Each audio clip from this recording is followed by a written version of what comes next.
4 октомври 2014 година, почитувани гледачи, термин за саботното издание на вестите на КТВ телевизија. Новата фабрика Маркарт, што се гради во индустријската зона Караслари во близина на Велес, го почнува процесот на вработување. Еве ги деталите од прилогот на колегата Зоран Јаневски. Германски Маркарт го почна процесот на вработување во фабриката која се гради во индустријската зона Караслари кај Велес. Денес одржа инфоден за сите заинтересирани кои сакаат да аплицираат за работно место. Во ред се чекаше да се слушнат предавањата од првите луѓе на Маркарт. Би сакала да влезам во фирмата како во контрола на квалитет или како машински инженер. Се гледа дека модерна компанија со модерни принципи на работа. Нешто инженер, технолог во производство или контрола. Според раководството на Маркарт, отворениот ден треба да помогне кандидатите полесно да одлучат за која позиција треба да конкурираат. Се нудат 30 работни позиции. Денеска сакаме на луѓето од Велес и секако на Македонија да им покажеме која е Маркарт компанијата, која е нашата основна дејност, што е тоа со што ние се занимаваме, кои се одделенијата внатре и секако да им дозволиме да имаат шанса да аплицираат на вистински квалитетен начин, претходно пред да аплицираат да се запознаат со тоа што ние го работиме. Германски Маркарт сега нуди вработување на 100 луѓе. Во следните години бројот на вработени треба да достигне 600. Според локалните власти, отворањето на фабриката ќе привлече и други странски инвестиции во градот. Ова е само почеток на инвестиции во Велес од разни размери. Ние ќе ни биде секако предимство и задача да донесеме уште инвеститори. Тоа го очекуваме затоа што веќе гледате дека наредни Советот ја усвои и втората фаза на расправата за индустријската зона Речани 2. Планот е поминат, скоро време него ќе го објавиме за продажба и таму ќе имаме инвестиции. Истовремено нашата посветеност во овој сегмент за обезбедување на нови работни места ќе продолжи понатаму. Од Маркарт велат дека фабриката индиректно ќе обезбеди работа за уште 6 пати поголем број на луѓе. Обично математиката е 6 пати повеќе луѓе од заедницата се инволвирани во различни дејности околу сите овие кои што ќе бидат вработени. Што значи, ако 500-600 вработени се вработени кај нас, 3000 луѓе ќе бидат инволвирани во секаков тип на продажба за тоа што е, значи дали било пенкала, дали било хартија, дали што и да е околу тоа што сме ние. Според најавите, фабриката за автомобилски делови ќе почне да работи во средината на идната година. Ќе произведува електронски компоненти за автомобилските гиганти Мерцедес, BMW, Ауди. До 31 октомври уште 7000 фирми треба да воведат фискален апарат со GPRS уред, информираат од управата за јавни приходи. Даночните обврзници, чиј промет во претходната година надминува 10 милиони денари, понатаму обврзниците кои вршат угостителска дејност и кои вршат промет на нафтени деривати на мало бензински пумпи, треба најдоцна до 31 октомври годинава да воведат и регистрираат фискален систем на опрема со GPRS уред. Рокот за сите други даночни обврзници е до 31 јануари 2015 година, информираат од управата за јавни приходи. Постапката на регистрација трае до 10 минути и се врши електронски од страна на овластениот производител во моментот на набавка на фискалниот апарат. По успешната електронска регистрација во системот на УЈП, обврзникот може веднаш да го постави фискалниот апарат со GPRS уред во деловниот објект и да врши регистрирање на готовинскиот промет. Еден месец пред истекот на рокот, 1156 обврзници успешно регистрирале 1595 фискални апарати со GPRS уред, а до 31 октомври годинава се очекува 7833 даночни обврзници да ја заокружат постапката. Од тие причини од управата за јавни приходи апелираат фирмите да не го чекаат последниот рок и навремено да се обратат кај некој од овластените производители заради обезбедување и регистрација на фискален апарат со GPRS уред. Денеска верниците од муслиманска вероисповед го слават празникот Курбан Бајрам. Верниците од муслиманската вероисповед денеска го слават празникот Курбан Бајрам. Сутринска молитва Сабах намаз, а потоа и со молитва Бајрам намаз почнува тридневната прослава во која почита кон Аллах муслиманите ја искажуваат со колење на Курбан. Курбан Бајрам е 70 дена по првиот Бајрам во годината, Фитр Бајрам, а го одбележува денот кога е комплетиран светиот Куран. Празникот представува подчинување на Аллах. Всушност празникот ја прославува послушноста на Ибрахим кон Аллах, символизирана преку настанот кога тој прифаќа да го жртвува својот син Исмаел по Божјата заповед со цел да ја покаже својата љубов и вера. Во последен момент Аллах преку архангелот Гаврил испраќа овен за да ја жртвува наместо детето. Во спомен на целосното подчинување на Ибрахим кон Бога, муслиманските семејства жртвуваат овен или овца, на понекогаш и други животни како што се крави или кози. Тие се колат лежејќи на левата слабина со главата насочена кон Мека во Саудиска Арабија, по молитва и бајрамски обред. Поставата е иста низ светот, но постојат неколку културни разлики во однос на храната, облеката и така натаму. Хуманизмот, хармоничните односи меѓу луѓето, меѓу човекот и светот и стремежот кон мир и благосостојба, како основа и принципи на исламот на Бајрам се исполнуваат со посетување на роднините и пријателите и со честитки и добри желби за секој намерник. Со овој празник се кронисуваат джилакот кој важи за петтиот темел на исламот, кој е доказ за солидарност и благосостојба. Првиот ден на Курбан Бајрам, 4 октомври, е неработен ден за верниците од муслиманската вероисповед во Република Македонија.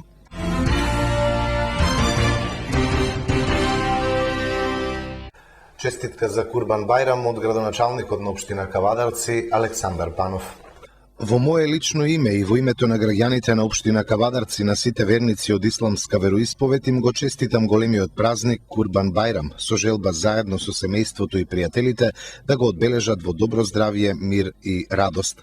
Понатаму во честитката се вели: овој празник нека биде вистинскиот пат кон меѓусебно почитување, добрина, разбирање и помагање, обединети во вредностите во кои сите меѓусебно се почитуваме и помагаме за изградба на нашата општина, како и за заедничко и просперитетно општество. Со добра мисла, заедничка работа можеме да придонесеме за развој и просперитет на нашето Кавадарци, регионот и републиката, стои на крајот во честитката од градоначалникот на општина Кавадарци Александар Панов до сите муслимани. Кавадарчани го користат модуларниот паркинг, но неговото ставање во функција и не придонесе за намалување на проблемот со паркирањето. Градоначалникот Александар Панов во емисијата ТВ Објектив на КТВ рече дека од јануари ќе започне зонско паркирање, а тогаш ефектите ќе бидат поголеми и хаосот во градот со паркирање ќе биде среден. Морам да признаам дека пуштањето на модуларниот паркинг и као и да не се почувствува во градот, бидејќи сепак според мојата перцепција гледам дека долниот спрат каде што е сенка е полн секогаш, додека горе се многу малце возилата кои што се качуваат. Можеби луѓето имаат страф, ние првите 20 на дена забранивме паркирање, гратис паркирање на горниот спрат заради сушење на бетонот.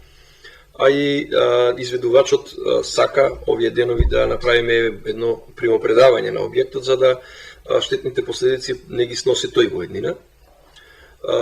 Моje лично убедување е дека со воведувањето на зонското паркирање кое што е на повидок, ќе може да визуелно приметиме дека се средува паркирањето во градот. Сега фактички се остава слободно паркирање, луѓето некои кои што ги стра и кои што не се информирани ги стра да паркираат таму, бидејќи некој може да дојде и да им наплати за тоа. Може би некој не слушнал дека до донесување, односно до спроведувањето на постапката за јавно-приватно партнерство во делот на паркирањето во градот, овој простор на модуларниот паркинг ќе биде слободен за граѓаните.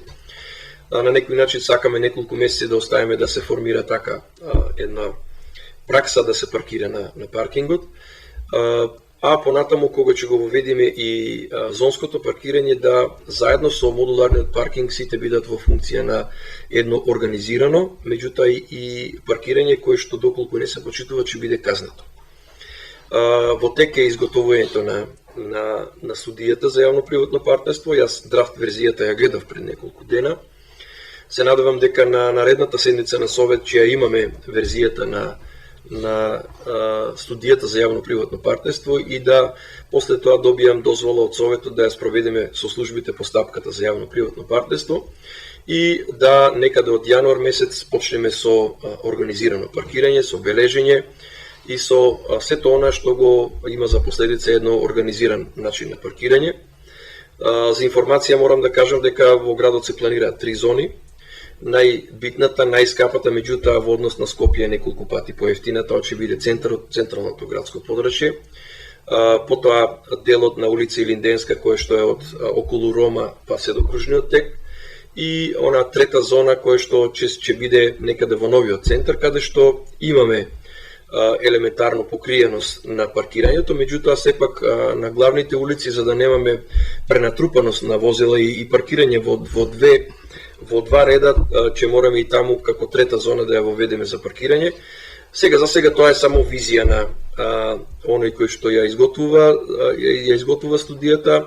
Таа ќе биде предмет на анализа и на една јавна расправа заедно со полициска станица Кавадарци, со луѓето од фелата на сообраќајот од градот, така што мислам дека ќе донесеме една, односно изведувачот ќе ни понуди една квалитетна студија по примерот на Битола, по која што ќе може да луѓето организирано да паркираат, да бидат сигурни кога ќе паркираат, да секако символично си платат за тоа, меѓутоа да не паркираат 1 километар од пазарот, па потоа да ги влечат вречите 1 километар, така што мислам дека и паркирањето тогаш губи од смисла.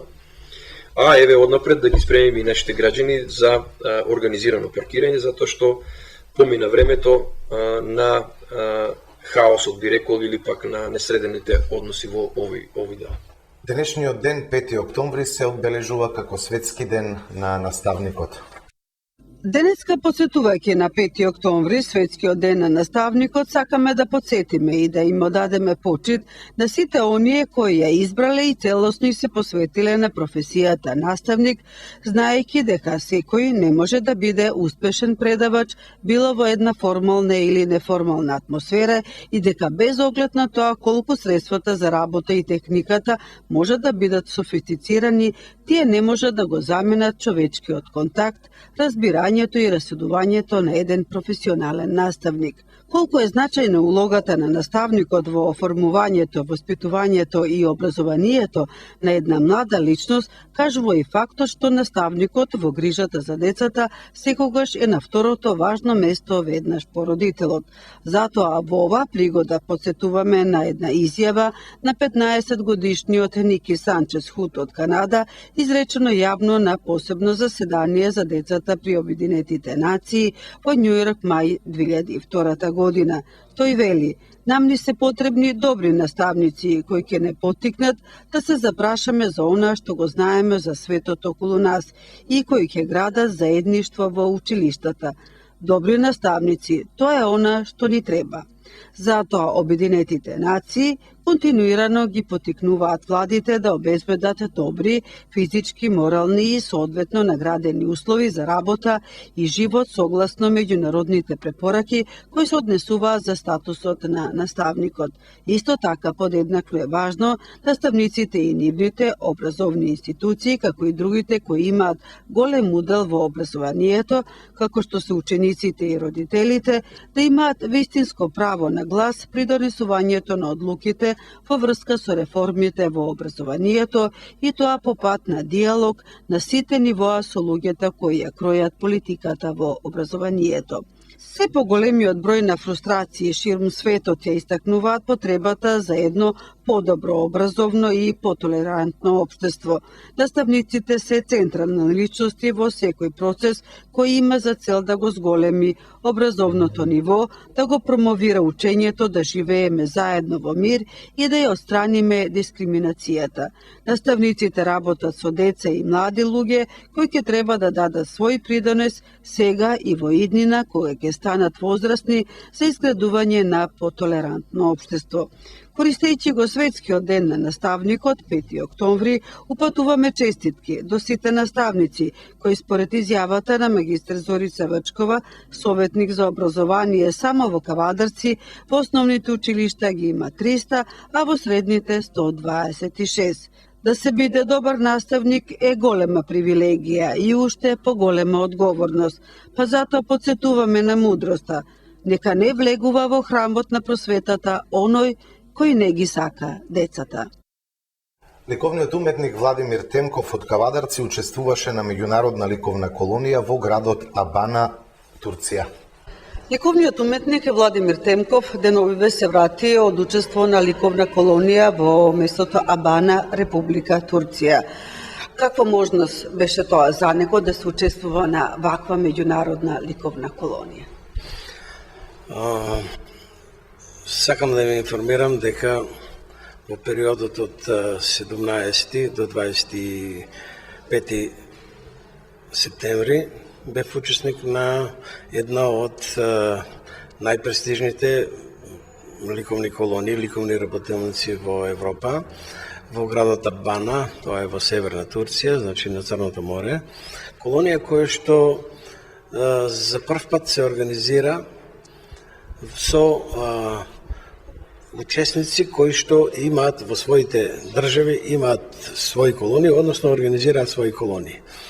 Така да организаторот оваа година, значи одлучил од Македонија Кавадарци, бидејќи ликовната колонија Михајлово Кавадарци е една од познатите колонии, исто така меѓународни колонии, и на ниво на соработка помеѓу кураторите кои што ги организираат колониите, значи бев поканет да учествувам на оваа ликовна колонија. Веднаш да ви кажам дека Турција е прекрасен домаќин, значи начинот на кој што ја организира оваа колонија со сите врвни предуслови за организација на оваква колонија, значи со ателија, со простори за работа, со услови за живење, значи беше на едно од најголемите, на едно највисоко ниво. Бевме околу 30 учесници од 30 различни земји во Европа и покрај, значи, работењето на оваа колонија, значајно беше тоа што се одржаа неколку работелници во кои што се зборуваше за развојот на модерната ликовна уметност во Европа и начинот, односно учеството и селекцијата на авторите кои што во наредните години ќе учествуваат на ликовните колонии ширум Европа.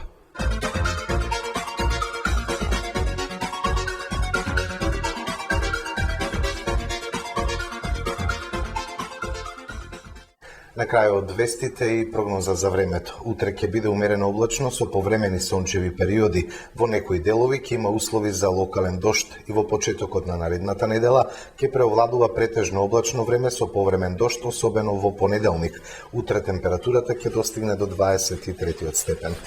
Тоа беа подготвените содржини. Благодарам за вниманието. Имајте убав викенд со нашата програма. До гледање.